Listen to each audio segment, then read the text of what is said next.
I didn't want more takes, I wanted less.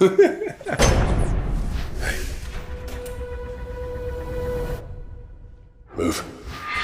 Throughout the Extraction franchise, all the characters endure just an incredible amount of physical pain. How do you calibrate or map out the levels of pain in your portrayal throughout the film?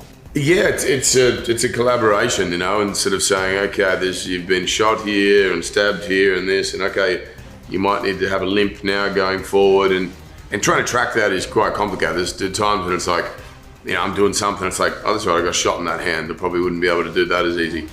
But then you're like, but I have to pull the trigger and do the gun, and we're going to do it left-handed or switch. And so a little bit of sort of the creative license there to just kind of muscle through the pain. But I think an audience that are empathizing with the struggle, there's a grit and an authenticity to it that when it's too clean and polished and they're not suffering, then the audience don't feel like the character's in jeopardy, so they're not worried either. And so, yeah. We had people that come from the military. I remember, how is it to be shot? He was explaining the process, He was saying you don't move much. It's just a very subtle movements. But you ask them, try to be realistic as much to offer the audience a good experience. Also, you preserve your body. I remember on the train where they were pushing me towards the wall, and I was getting my bruise here was getting bigger and bigger because I had to change 3 times. I could see that this bruise. So every time they push you, you have to give another place of your back. It's like skeeve, you're just docking. You cannot get bruised at the same place constantly for 50 takes. Extraction 2 features a 20-plus minute long one-take action sequence.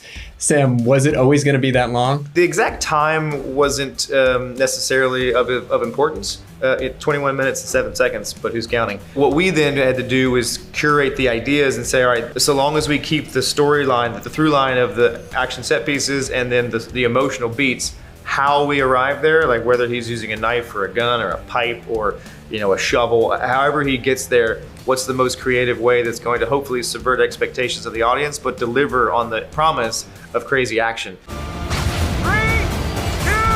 1, fire!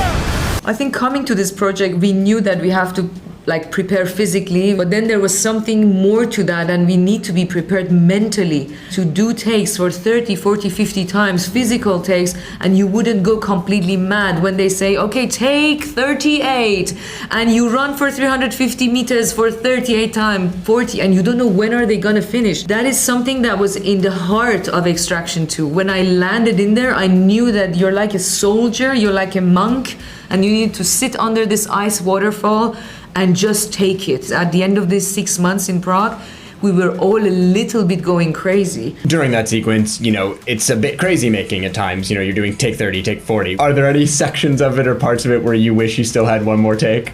No, I wish Sam would call cut and we could move on.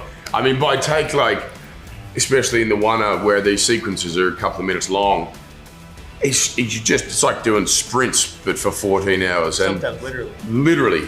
And by the end of the take, I was just drop to my knees and be like, oh, did we get it, Sam? He's like, no, there's just one little thing I want to change. I was like, okay, let's go again. And then, so I didn't want more takes, I wanted less.